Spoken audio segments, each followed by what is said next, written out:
Hello friends, welcome to A to Z English classes. आज हम लोग टाइम एंड टेंस का जो कुछ क्वेश्चन बच गया था आज हम उसे पढ़ेंगे।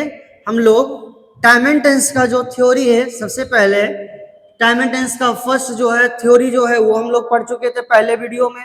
दूसरे वीडियो में हम लोगों ने जो है इसका क्वेश्चन प्रैक्टिस किया था 49 तक, और फिर जो थर्ड वीडियो जो है उसमें आई थिंक 49 टू 96 क्वेश्चन करवाया गया था। 96 के बाद जो है नेक्स्ट जो क्वेश्चन आएगा उसे हम लोग प्रैक्टिस करेंगे 97 से, जो कि क्वेश्चन बैंक भी था। देखिए दो हम लोग 96 तक जो है क्वेश्चन वो हम देख चुके हैं, पढ़ चुके हैं 96 तक। और 96 तक जो हम लोग क्वेश्चन प्रैक्टिस किए थे उसमें से ही जो क्वेश्चन है पूछा गया क्वेश्चन है 2009 से लेकर 2017 तक क्वेश्चन प्रैक्टिस हो चुका था। 2018 से जो क्वेश्चन है वो प्रैक्टिस 2018 का जो क्वेश्चन था वो भी क्वेश्चन जो है वो प्रैक्टिस होगा, वो है ना। आई थिंक वो क्वेश्चन सारे क्वेश्चन जो है प्रैक्टिस होंगे। अब देखिएगा जरा सा, 96 तक ये क्वेश्चन हो चुका था, क्वेश्चन नंबर 97। यहां से हम लोग डील करते हैं इस क्वेश्चन को। सबसे पहले मैं आप लोगों को ये बता देना चाहता हूं कि अगर जो वीडियो थ्योरी का नहीं पढ़े हैं वो जरूर से पहले थ्योरी का वीडियो पढ़ ले, क्योंकि बिना थ्योरी को पढ़े एक भी क्वेश्चन इसमें समझ नहीं आएगा।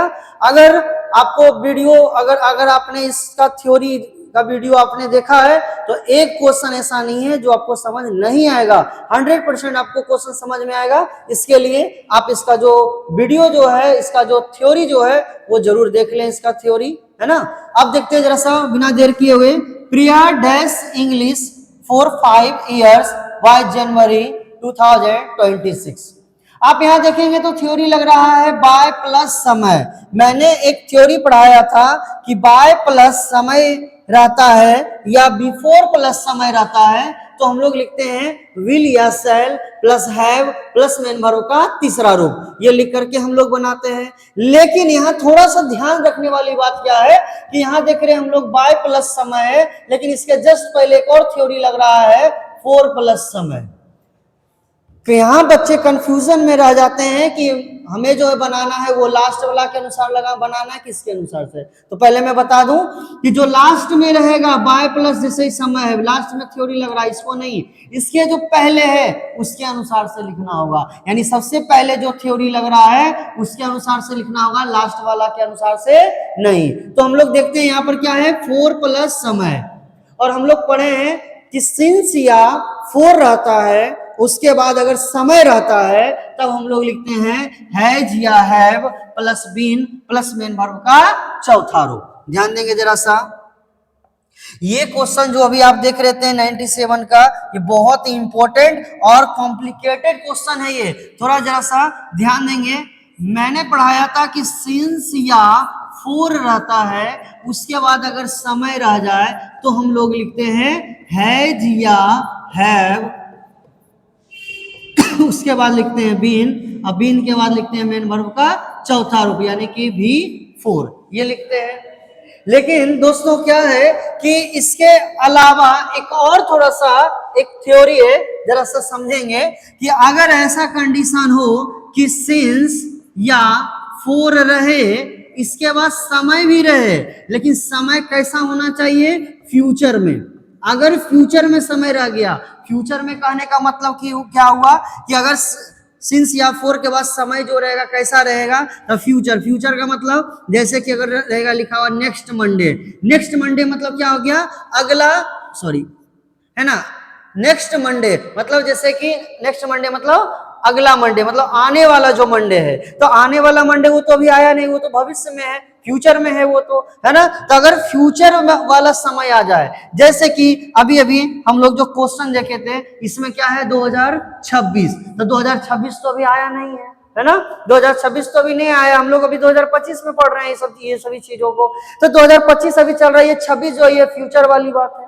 तो अगर ऐसा कंडीशन हो कि सिंस या 4 के बाद समय रहे, लेकिन समय में अगर फ्यूचर वाली बात आ जाए तो तब हम क्या लिखते हैं, तब हम लोग जो लिखेंगे वो लिखेंगे विल या शैल प्लस हैव और प्लस बीन, और बीन के बाद फिर लिखते हैं मेन वर्ब का चौथा रूप। मतलब क्या है जरा सा समझेंगे, कंफ्यूज नहीं होंगे। क्या है कि सिंस या फोर के बाद अगर समय रह जाएगा, वो भी फ्यूचर में रह जाएगा, अगर फ्यूचर में रह जाएगा तो उसमें विल सेल ऐड हो जाता है, और इसमें कुछ और विशेष नहीं है। तो विल या shall plus have plus been plus main verb का चौथा रूप, ये लिख करके हम लोग बनाते हैं। जैसे कि प्रश्न अब देखेंगे, Priya dash English for 5 years by January 2026। तो 4 है, उसके बाद ये समय दिया हुआ है, तो समय तो है लेकिन इसमें फ्यूचर वाला टाइम भी आ गया है, तो फ्यूचर वाला टाइम आ गया तो हैज हैव बीन चौथा रूप लगेगा, लेकिन विल वाला, तो इसमें ऑप्शन में क्या है, विल हैव बीन, और यहाँ चौथा रूप टीचिंग, ये हो गया will have been teaching, answer हो जाएगा। आई होप ये समझ गए होंगे। अगर नहीं समझे तो नेक्स्ट क्वेश्चन फिर से आप ही के लिए है ये। अगला क्वेश्चन है, Mohan dash eat for 5 months by March next लिखा हुआ है। तो इसमें देखेंगे तो 4 है, तो सिंस या 4 के बाद यहाँ देख रहे हैं क्या है, समय। 5 months जो है ये क्या है, समय है, तो सिंस या 4 के बाद समय है। लेकिन इसके आगे जरा सा बढ़ेंगे तो देखेंगे क्या, नेक्स्ट मार्च आ गया, तो मार्च नेक्स्ट या नेक्स्ट मार्च वही है, तो नेक्स्ट मार्च मतलब आने वाला जो मार्च है, अगला मार्च बात कर रहे हैं, तो ये तो भविष्य की बात कर रहे हैं, फ्यूचर की बात कर रहे हैं। और अगर फ्यूचर में रहता है, अगर फ्यूचर में अगर टाइम आ जाता है तो हम इसमें लिखते हैं विल या शैल प्लस है प्लस बिन प्लस मेन वर्ब का चौथा रूप। उम्मीद है समझ गए होंगे, इसका आंसर भी आपको पता चल गया होगा, विल हैव बीन, उसके बाद चौथा रूप प्रैक्टिसिंग हो जाएगा, है ना। यहाँ तक उम्मीद है क्लियर होगा ये क्वेश्चन। इसके आगे देखते हैं, वाटर डैश 800 डिग्री सेल्सियस, इसका मतलब क्या हुआ, इसका मतलब हुआ पानी 100 डिग्री सेल्सियस पर उबलता है। तो पानी तो 100 डिग्री सेल्सियस पर ही उबलना शुरू हो जाता है, इसको हम बोलेंगे सत्यवाक या कहावत, क्योंकि ये सत्यवात है, 100 डिग्री सेल्सियस पर ही उबलता है। तो सत्यवात या कहावत रहता है, तो मैंने थ्योरी पढ़ाया था कि सत्यवात या कहावत रहता है तो हमेशा हम उसमें मेन वर्ब का पहला और मेन वर्ब का पांचवा रूप लिखते हैं। तो देखेंगे तो यहाँ पर क्या हो जाएगा, वाटर के साथ मेन वर्ब का पांचवा रूप, पांचवा रूप क्या हो जाएगा, बॉयल्स, है ना।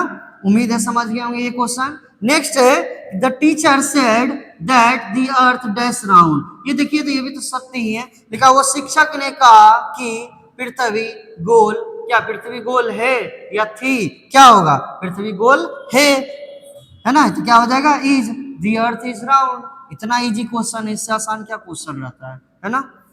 इसके आगे क्वेश्चन नंबर 101 देखेंगे। नेक्स्ट क्वेश्चन जो हम देख रहे हैं ये भी बहुत ही बेहतर क्वेश्चन है, the coffee dash bitter, bitter का मतलब होता है कड़वा, इसका मतलब हो गया कड़वा हो गया। कहते हैं कि कॉफी जो है वो कड़वा होता है, तो कॉफी जो है वो तो कड़वा ही होता है, ये तो सत्य बात है। और सत्य बात या कहावत रहता है तो उसमें लिखते हैं मेन वर्ब का पहला या पांचवा रूप लिखते हैं, है ना। तो इसमें कॉफी के साथ पांचवा रूप क्या होगा, टेस्ट से हो जाएगा, है ना। नेक्स्ट क्वेश्चन है 102, if Manoj dash the teacher will scolding, ये तो बहुत ही आसान क्वेश्चन है कि दो सेंटेंस के बीच में या शुरू में इफ रहेगा, दो सेंटेंस के बीच में या शुरू में इफ रहता है तो एक सेंटेंस में लिखते हैं हम लोग विल या सेल प्लस मेन वर्ब का पहला रूप, और दूसरा में लिखते हैं मेन वर्ब का पहला या पांचवा रूप। तो मनोज के साथ हो जाएगा मेन वर्ब का पांचवा रूप क्या हो गया, कम्स। उम्मीद है समझ गए होंगे। क्वेश्चन नंबर 103 जो है ये समझने लायक क्वेश्चन है, जरा ध्यान देंगे, इंपॉर्टेंट है ये, कि अगर कभी भी आपको नजर आ जाए क्वेश्चन लेट से स्टार्ट है, यानी एलईटी लेट से अगर क्वेश्चन आपको नजर आ जाएगा कि लेट से स्टार्ट है, तो याद रखेंगे कि लेट के बाद हमेशा हम लोग लिखते हैं मेन वर्ब का पहला रूप, और पहला रूप क्या हो जाएगा यहाँ, प्ले हो जाएगा, मेन वर्ब का पहला रूप हो गया यहाँ पर, है ना। आगे देखेंगे तो लिखा हुआ if you dash at once you will reach there by this evening. तो यहाँ पर देखेंगे तो दो सेंटेंस है, दो सेंटेंस के बीच में या शुरू में क्या है यहाँ पर, इफ। देखेंगे जरा सा, दो सेंटेंस के बीच में या शुरू में क्या है, इफ। तो एक सेंटेंस में विल प्लस मेन वर्ब का पहला रूप, और दूसरा होता है मेन वर्ब का पहला या पांचवा रूप। ये मैं थ्योरी बेहतर रूप से पढ़ा चुका हूं, है ना। तो यू के साथ कौन सा रूप, पहला रूप क्या हो जाएगा, स्टार्ट हो जाएगा। उम्मीद है यहां तक समझ में आ गया होगा। क्वेश्चन नंबर 105 अगर देखेंगे तो लिखा हुआ डोंट गेट डाउन, ये गेट डाउन देखेंगे तो ये मेन वर्ब का पहला रूप होता है। बहुत आसान क्वेश्चन है, ध्यान देंगे। एक सेंटेंस में मेन वर्ब का पहला रूप है तो दूसरा में लिखते हैं हम लोग विल या सेल प्लस मेन वर्ब का पहला रूप, जस्ट इसके जैसा। एक सेंटेंस में विल सेल पहला रूप तो दूसरा में पहला या पांचवा, एकदम वैसे ही है कि एक में पहला रूप है तो दूसरा में विल या सेल प्लस मेन वर्ब का पहला रूप लगेगा, ऑब्वियस सी बात है। तो इट के साथ क्या लग जाएगा, विल स्टॉप हो जाएगा, है ना। यहां तक समझ गए होंगे क्वेश्चन। नेक्स्ट क्वेश्चन है 106 नंबर। अच्छा, ये सभी क्वेश्चन उन बच्चों को बेहतर रूप से समझ में आएगा जो इनके पहले का वीडियो देख चुके हैं, है ना, अन्यथा समझने में प्रॉब्लम आएगी। लिखा हुआ अनुराग डैश एम में लास्ट ईयर, इसमें आप देखेंगे तो थ्योरी जो लग रहा है बाबू, इसमें थ्योरी लग रहा है लास्ट, तो लास्ट एगो previous yesterday it is time it is her time, अगर ये रहता है तो हम लोग लिखते हैं मेन वर्ब का दूसरा रूप। और इसमें देखेंगे तो दूसरा रूप क्या नजर आ रहा है हमें, पास्ट दूसरा रूप है तो ये हो गया दूसरा रूप इसमें, है ना। अगला क्वेश्चन है I dash here since morning, ये तो और भी आसान क्वेश्चन है। हाँ, यहां से देखते हैं जरा सा, जो एक बहुत ही इंपॉर्टेंट बात है ये है कि अभी तक हम 2009 से लेकर 2017 तक का क्वेश्चन बैंक हम लोग देख चुके हैं, बेहतर रूप से समझ चुके हैं। लेकिन एक चीज उसमें नोटिस करने वाली बात क्या थी कि 2009 से लेकर 2017 तक जो प्रश्न पूछा गया है वो हमेशा हर साल टाइम एंड टेंस इस चैप्टर से 3 क्वेश्चन पूछा जाता था, 3 नंबर का, यानी एक नंबर का 3 क्वेश्चन, है ना। और पहले के क्वेश्चन में ऑप्शन नहीं दिया जाता था, सिर्फ क्वेश्चन दे दिया गया, उसमें ऑप्शन नहीं होता था। लेकिन 2018 से सिलेबस चेंज नहीं हुआ, सिलेबस वही था, पैटर्न चेंज हुआ पूछने का, प्रश्न पूछने का पैटर्न जो है वो चेंज हो गया। अब क्या पैटर्न आ गया है तो ध्यान देंगे जरा सा, अब पैटर्न आ गया है ऑप्शन वाला। और आई थिंक जहां तक मुझे याद है, जब मैं पढ़ा रहा था 2017 में भी, तो उस समय जो है ऑप्शन तो बिल्कुल नहीं था। 18 से जो पैटर्न चेंज हुआ है, 18 से पैटर्न चेंज हुआ है, उसमें ऑप्शन आ गया है। और पहले जो किया गया था चेंज, उसमें 60 ऑब्जेक्टिव आता था। लेकिन फिर 18 के बाद जब 20 में जब कोरोना काल आया तो उस समय ऐसा है कि सरकार द्वारा जो है इसकी लिमिटेशन बढ़ा दी गई और नंबर ऑफ क्वेश्चंस जो है वो बढ़ करके 100 हो गया, यानी 100 गो ऑब्जेक्टिव क्वेश्चन हो गया। चूंकि ऑब्वियस सी बात है, ऑब्जेक्टिव की जब संख्या बढ़ेगी तो क्वेश्चन पूछा जाता है, उसका नंबर ऑफ क्वेश्चंस भी बढ़ेगा।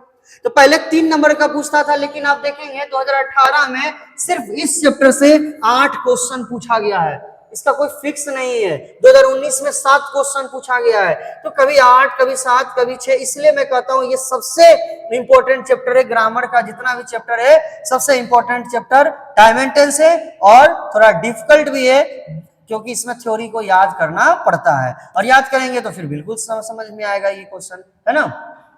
तो यहां से क्वेश्चन बैंक क्वेश्चन बैंक का जो प्रश्न है 2018 से वो स्टार्ट होता है। एक बात मैं और बता दूं, 2009 से 2017 तक जो प्रश्न पूछा गया था, उन प्रश्नों में क्या था कि बहुत ही आसान तरीके का थ्योरेटिकल क्वेश्चन पूछा जाता था। लेकिन 2018 से जो प्रश्न पूछा जा रहा है उसमें थ्योरेटिकल तो क्वेश्चन रहता है, साथ साथ कुछ कॉम्प्लिकेटेड कॉमन सेंस वाले क्वेश्चन भी दे दिया जाता है, जिसमें कि आप जो है थोड़ा दिमाग लगा करके ही उसको बता पाइएगा, है ना। ऐसे क्वेश्चन आते हैं। आइए हम उन प्रश्नों को डील करते हैं बिना देर किए हुए। 2017 का ये प्रश्न है, छोटा मैंने किया है, इसका ऑप्शन जो है इधर साइड लिखा हुआ है ना, इसलिए जरा सा इसको पहले समझ लेंगे। यहां देखेंगे तो प्रश्न लिखा हुआ I dash here since morning, तो यहाँ पर थ्योरी लग रहा है सिंस या फॉर के बाद समय कब हो। पहला क्वेश्चन 2018 का है कि जिसमें थ्योरी लग रहा है सिंस या फॉर के बाद समय आ रहा है। तो आप लोग पढ़े थ्योरी कि सिंस या फॉर के बाद जब समय रहता है तो हम लोग हैज या have plus been plus main verb का चौथा रूप लिखते हैं। और आसानी से आप देख सकते होंगे इसका ऑप्शन क्या मिल रहा है, हैव, आई के साथ हैव बीन वेटिंग, ये हो गया आंसर, है ना। इसके बाद जरा सा नेक्स्ट देखेंगे क्वेश्चन नंबर 108, बेहतर रूप से जरा सा समझेंगे। देखिए क्वेश्चन नंबर 108 में देखेंगे जो कि 2018 का ये सेकेंड क्वेश्चन है पूछा हुआ, जिसमें है कि my brother did not dash her. हाँ, इस क्वेश्चन को मैं थोड़ा सा बताता हूं, जरा ध्यान देंगे। और ये जो बताने में जा रहा हूं प्रश्न, ये बहुत ही इंपॉर्टेंट और पूछा जा चुका प्रश्न है, इसलिए जरा ध्यान देंगे। ध्यान देने वाली बात यह है कि अगर आपको ऐसा नजर आ जाए कि डू रहे या डिड रहे या डज रहे, यानी डू, डीड या डज जो भी रहे, इसके बाद याद रखेंगे हमेशा मेन वर्ब का पहला रूप लिखाता है। जरा सा फिर से एक बार रिपीट कर रहा हूं मैं कि ये ध्यान रखेंगे हम लोग कि डू रहे या डज रहे, या डू रहे या डिड रहे या डज रहे, इसके बाद हमेशा मेन वर्ब का पहला रूप यानी V1 लिखाता है। ये हमेशा याद रखेंगे। दूसरा एक और प्रश्न जो है इसी तरीके का रहता है, जो पूछा गया है, कई बार पूछा जा चुका है प्रश्न है, वो ये है कि हैज या हैव या हैड रहता है तो इसके बाद हमेशा लिखते हैं मेन वर्ब का तीसरा रूप यानी कि V3 लिखते हैं। जरा सा ध्यान देंगे कि हैज या हैव या हैड रहता है तो हमेशा इसके बाद मेन वर्ब का तीसरा रूप लिखाता है। ये बात ध्यान रखिएगा, है ना। अब देखिए, अब ये अगर बात समझ में आ गया होगा आपको तो ये जो प्रश्न मैं बताने जा रहा हूं आसानी से बन जाएगा। अब प्रश्न देखेंगे, माई ब्रदर डिड नॉट है सर, यहाँ डिड लिखा हुआ है तो ऑब्वियस सी बात है, अभी भी मैंने बताया डू डज डिड के बाद कौन सा रूप होता है, फर्स्ट फॉर्म यानी मेन वर्ब का पहला रूप। और पहला रूप अगर इसमें आप देखेंगे तो क्या है, ये चूज है। चूज मतलब चुनना, ये पहला रूप हो गया। चोज जो होता है ये दूसरा रूप होता है, चूजिंग चौथा रूप होता है और चोजन तीसरा रूप होता है। इसलिए जो होगा डिड के बाद कौन सा रूप होगा, मेन वर्ब का पहला रूप, और पहला रूप क्या हो गया, चूज हो गया यहाँ तक, है ना। उम्मीद है यहाँ तक क्वेश्चन समझ में आ गया होगा। अगला क्वेश्चन है she dash 6 books on Indian mythology. Indian mythology, mythology मतलब होता है पौराणिक कथा, है ना, कहते हैं। अच्छा, इस क्वेश्चन को मैं बताता हूं, इसको बहुत ही अच्छा क्वेश्चन है और इस तरीके का क्वेश्चन देख लीजिए 2018 में पूछा गया है। यहां से आप लेवल समझ सकते हैं 2018 से किस प्रकार से प्रश्न पूछा जा रहा है। अब बच्चों को ना मेहनत करके, ज्यादा मेहनत करके और स्मार्ट जो है माइंड यूज करना पड़ता है, तब जाके क्वेश्चन बन पाता है। आप देखेंगे इस क्वेश्चन को जरा, she dash 6 books on Indian mythology लिखा हुआ है, इसका मतलब आखिर क्या है, जरा ध्यान देंगे। सबसे पहले आप नोटिस ये करेंगे कि इस क्वेश्चन में कहीं पर भी आपको थ्योरी नजर नहीं आएगा जो कि मैंने पढ़ाया है ना। तो इसमें कोई भी थ्योरी नहीं लग रहा है। तो बच्चों थ्योरी तो एक भी नहीं लग रहा है इसमें, तो इसको बनाना कैसे है। तो ये अगर मैं पूछूं कि इसका आंसर क्या होगा तो हो सकता है कोई ए बोले, कोई बी या कोई सी, इस तरीके से बोले। तो सबसे बड़ा मिस्टेक आप यही करेंगे कि इसका आंसर क्या है ये ढूंढना। मैं क्या बोल रहा हूं फिर से सुनेंगे, कभी भी ऐसा गलती मत कीजिएगा कि कोई क्वेश्चन आपको नजर आ जाए उसमें कोई भी थ्योरी ना लगे। जिसमें कोई थ्योरी नहीं लगेगा उसका आंसर हमको ढूंढना ही नहीं है कि इसमें आंसर क्या होगा, बल्कि हमें यह ढूंढना है कि क्या इसमें नहीं होगा। फिर से सुनिए, इसमें कभी भी ये मत ढूंढिएगा कि क्या आंसर हो गया, बल्कि ये ढूंढना है क्या इसमें नहीं होगा। आप देखिएगा आसानी से आंसर आपको पता चल जाएगा। जैसे कि सी लिखा हुआ है तो सी के साथ हैव कभी होता है क्या, कभी नहीं होता है, ये क्रॉस हो गया। इसके बाद अगर मैं बात करूं सी के साथ विल होता है क्या, हाँ होता है, बिल्कुल होता है। लेकिन विल या सेल के बाद हमेशा मेन वर्ब का पहला रूप होता है। देखेंगे क्या ये पहला रूप है क्या, नहीं। तो विल या सेल के बाद तो पहला रूप होता है, लेकिन पहला रूप नहीं है, इसलिए ये भी नहीं होगा। और डी नंबर में देखा जाए तो बी रिटेन है, और बी रिटेन का कोई कॉन्सेप्ट होता ही नहीं है, कोई मैं पढ़ाया ही नहीं है, पर पढ़ाया ही नहीं हूं मैं, इसलिए करके बी रिटेन तो होगा ही नहीं। बचा क्या, हैज रिटेन, ये बिल्कुल होगा। कैसे, अब यहां जरा सा करके देखते हैं। सी के साथ हैज लगेगा, लग सकता है। और हैज हैव के बाद अभी भी मैंने बोर्ड के पीछे ये बताया हूं कि हैज हैव हैड के बाद कौन सा रूप होता है, तीसरा रूप, है ना। तो यहाँ पर देखेंगे हैज के बाद कौन सा रूप है, तीसरा रूप। हाँ तो ये बिल्कुल होगा इसका आंसर, ये है ना। तो कंफ्यूज मत होइए, एक बार फिर से सुन लीजिए मैंने क्या कहा कि जब ऐसा कोई प्रश्न मिल जाए जिसमें कि ये पता ही ना चले कि इसका आंसर क्या होगा, तो ये ढूंढना है कि क्या इसका आंसर नहीं होगा, तो आसानी से आंसर आपको मिल जाएगा। जैसे सी है, सी के साथ हैव कभी भी नहीं होता है। विल तो होता है लेकिन विल के बाद पहला रूप होता है, लेकिन यहाँ तीसरा रूप है, नहीं होगा। डी में बी रिटेन, ऐसा कोई कॉन्सेप्ट होता ही नहीं है। बचा हैज वाला, तो हैज होगा, सी के साथ हैज लिखा था, हैज के बाद तीसरा रूप भी है, बिल्कुल सही हो गया, है ना। इसका मैं हिंदी भी करके बता देता हूं कि वह भारतीय पौराणिक कथाओं पर 6 किताबें लिख चुकी है। ये हो गया इसका हिंदी, है ना। क्वेश्चन नंबर 110 की अगर बात करें तो लिखा हुआ he dash if we had taken our food. यहां पर एकदम बिल्कुल स्मार्ट दिमाग लगाना है, तब ये क्वेश्चन बन पाएगा। देखिए मैंने पढ़ाया था कि 2 सेंटेंस के बीच में या शुरू में इफ रहेगा, एक सेंटेंस में हम लोग लिखते हैं पहला या पांचवा, दूसरा में विल या सेल प्लस मेन वर्ब का पहला रूप। तो ना तो इसमें विल सेल दिया हुआ है, ना तो पहला पांचवा दिया हुआ है, इसीलिए उसको छोड़ दीजिए, वो थ्योरी नहीं लगा। और जहां थ्योरी नहीं लगा थोड़ा कॉमन सेंस लगाइएगा। समझिए कॉमन सेंस क्या लगाना है कि यहाँ देखेंगे ये क्या लिखा हुआ है, हेड। हेड लिखा हुआ है, ध्यान से समझेंगे। हेड लिखा हुआ है तो हेड जो होता है वो प्रेजेंट होता है, पास्ट होता है, फ्यूचर होता है। क्या होता है ये हेड? तो पास्ट होता है।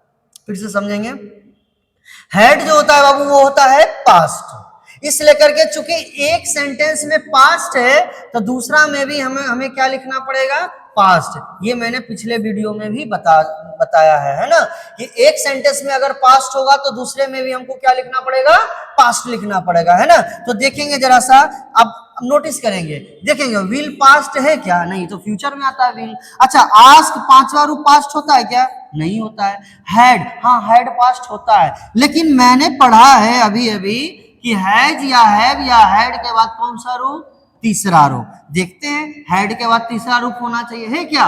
नहीं है, इसलिए ये भी नहीं होगा। बचा क्या? आस्क्ड। आस्क्ड दूसरा रूप होता है, ये पास्ट होता है, इसलिए इसका आंसर क्या होगा? आस्क्ड। उम्मीद है ये आपको बेहतर रूप से समझ आया होगा, इसमें कंफ्यूज नहीं होंगे आप, है ना। कि एक पास्ट है बाबू तो दूसरे को भी उनको पास्ट में ही कर देना है। कितना अच्छा कॉमन सेंस यूज करना है, बस बन जाएगा क्वेश्चन। आप देख सकते हैं 18 में कितना क्वेश्चन है, आप काउंट करते जाइए। फर्स्ट उधर था, सेकेंड, थर्ड, फोर्थ, अब नेक्स्ट क्वेश्चन फिफ्थ आ गया है ना। आप देखेंगे लिखा हुआ when Radha dash back she will sleep. ये भी बहुत आसान है। अगर आप देखें तो एक सेंटेंस में विल सेल है और पहला रूप है, तो दूसरा हमें क्या लिखना पड़ेगा, पहला या पांचवा रूप। ये हम थ्योरी पढ़े हैं। फिर से देखिए, एक सेंटेंस में विल सेल पहला रूप है तो दूसरा में हमको क्या लिखना पड़ेगा, पहला या पांचवा। और राधा के साथ कौन सा रूप होगा, पांचवा रूप होगा। तो पांचवा रूप क्या हो जाएगा, यहाँ कम्स हो जाएगा, है ना। उम्मीद है यहां तक समझ में आ गया होगा।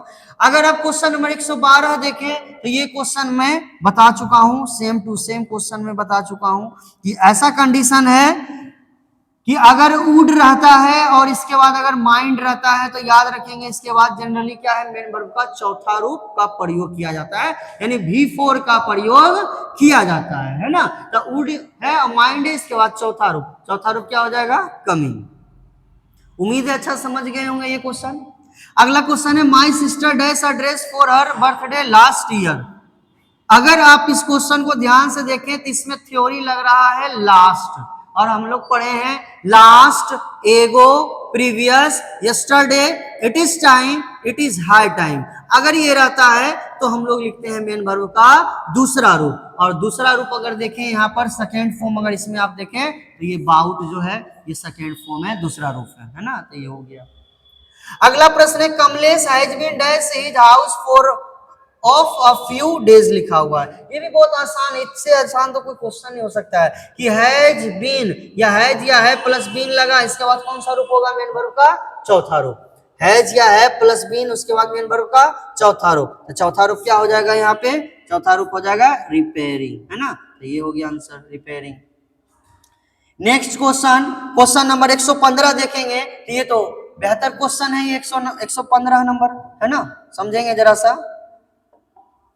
आई डैश स्पीक स्पेनिश, इसमें भी देखेंगे तो कोई थ्योरी नहीं लग रहा है। अभी भी मैंने ऐसा क्वेश्चन बताया था कि कोई क्वेश्चन आपको मिल जाए जिसमें कि थ्योरी नहीं लग रहा है और आपको समझ नहीं आ रहा है कि इसका आंसर क्या होगा, तो करना क्या है, हमें ये देखना है कि इसमें क्या नहीं होगा। क्या होगा ये नहीं देखना है, क्या देखना है कि इसमें क्या नहीं होगा। तो क्या नहीं होगा जरा सा देखते हैं। आई के साथ कभी डज लगता है क्या, बिल्कुल नहीं होता है। आई के साथ हैव होता है क्या, हाँ होता है, बिल्कुल होता है। लेकिन एक कंडीशन है, अभी अभी हम लोग पढ़े हैं कि हैज हैव के बाद तीसरा रूप रहना चाहिए। अगर मैं यहाँ हैव लिख देता हूं तो हैव के बाद तीसरा रूप, तो ये तीसरा रूप है क्या, नहीं है, तो ये भी नहीं होगा।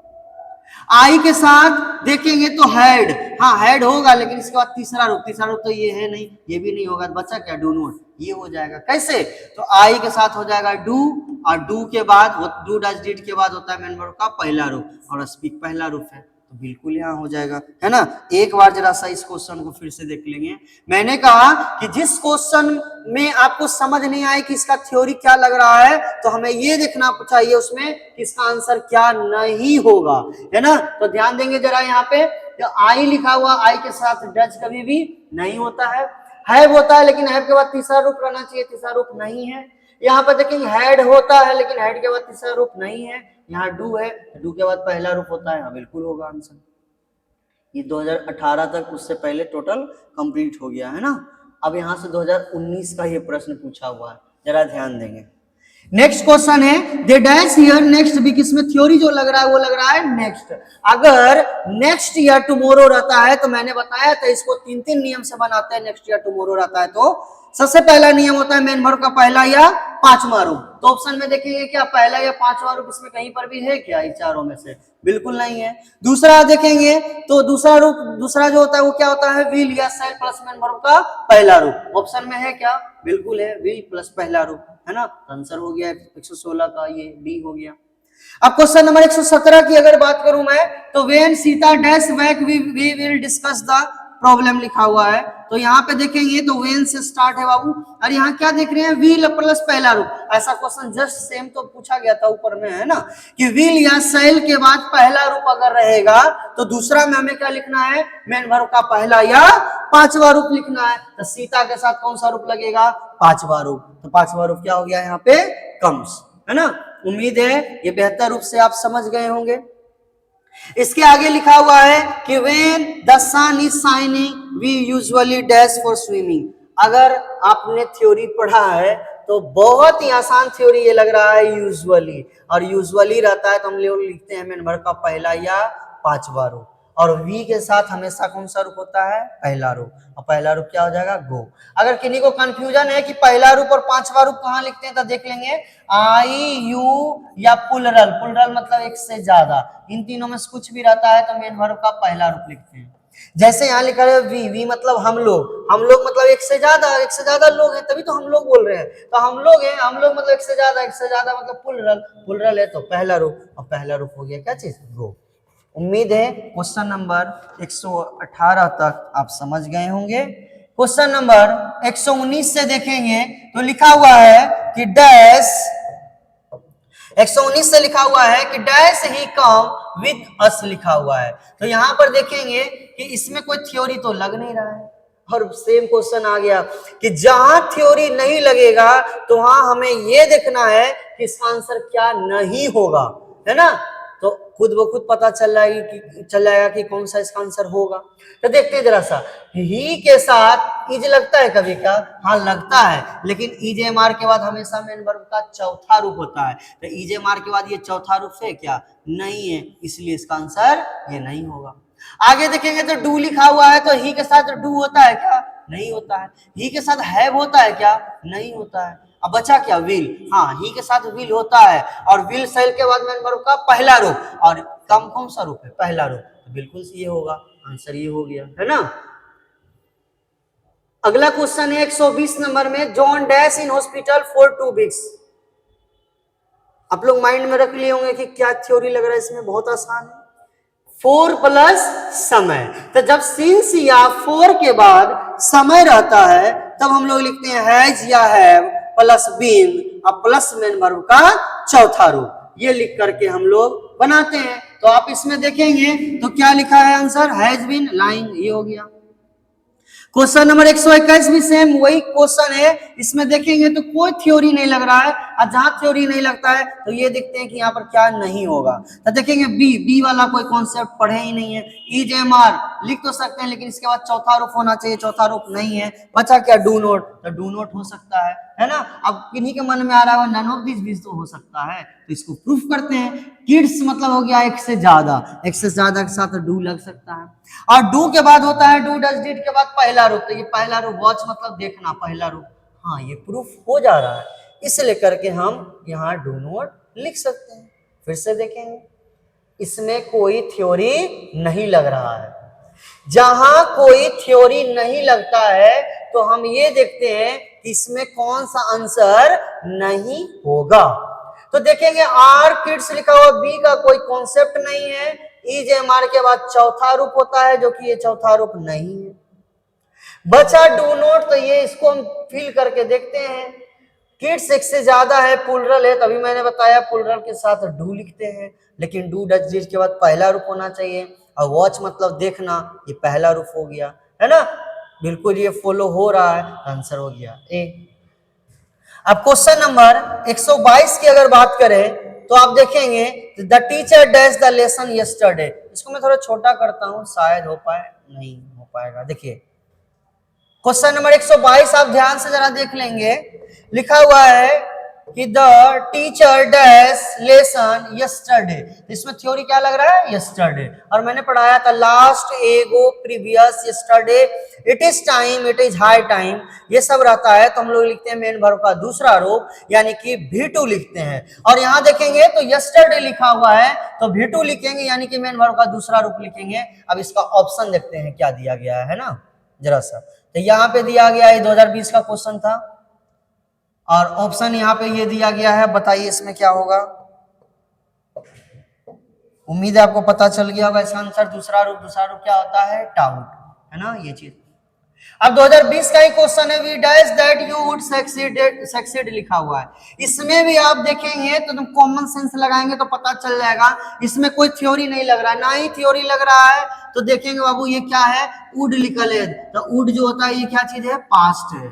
ये क्या है, पास्ट है। किन्हीं बच्चों के मन में ये प्रश्न आ रहा होगा कि कभी कभी सर आप जो है ये कर देते हैं, क्या कहते हैं कि क्वेश्चन पढ़ करके ऑप्शन को काट कूट कर देते हैं, कभी डायरेक्ट पास्ट देख लेते हैं।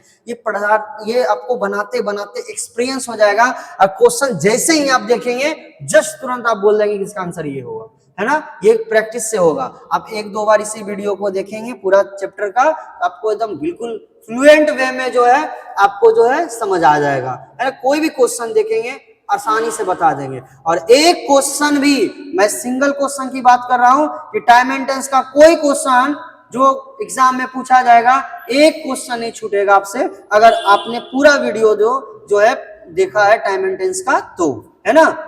देखेंगे जरा सा, यहां पर देखेंगे we dash that you would succeed लिखा हुआ है। यहाँ वुड लिखा हुआ है, वुड जो होता है पास्ट होता है। किसका पास्ट होता है, विल का पास्ट होता है वुड, ये बात ध्यान रखिएगा, है ना। विल का पास्ट वुड होता है। तो चूंकि यहाँ एक सेंटेंस पास्ट है, तो इसको भी किसमें कर देंगे हम, पास्ट। पास्ट मतलब दूसरा रूप, तो दूसरा रूप क्या है, इसे यहाँ पर होप हो गया आंसर यहाँ पर।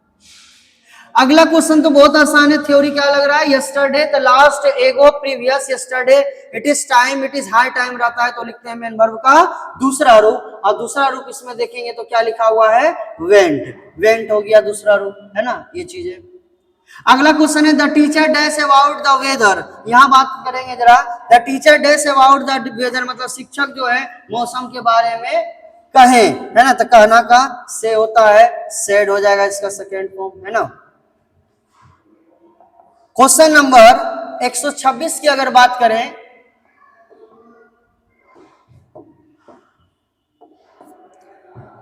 You dash get a new dress tomorrow. यहाँ थ्योरी क्या लग रहा है, टुमारो। तो अगर ऐसा कंडीशन हो कि नेक्स्ट या टुमारो रहता है, तो हम एक नहीं, दो नहीं, तीन तीन नियम से बनाते हैं। पहला नियम है मेन वर्ब का पहला या पांचवा रूप। दूसरा नियम है विल या सेल प्लस मेन वर्ब का पहला रूप। और तीसरा नियम है इजेएमआर चौथा रूप। तो पहला नियम देखते हैं, पहला या पांचवा ऑप्शन में है क्या, यहाँ पे नहीं है। दूसरा में देखेंगे विल या सेल प्लस पहला रूप, तो विल तो है, विल लिखा जाएगा, इसका पहला रूप कहाँ है, पहला रूप हो गया आंसर। ये क्वेश्चन मैंने बताया था कुछ समय पहले अभी इसी वीडियो में कि लेट से स्टार्ट होता है। देखिए पूछ दिया है क्वेश्चन 2020 में, है ना।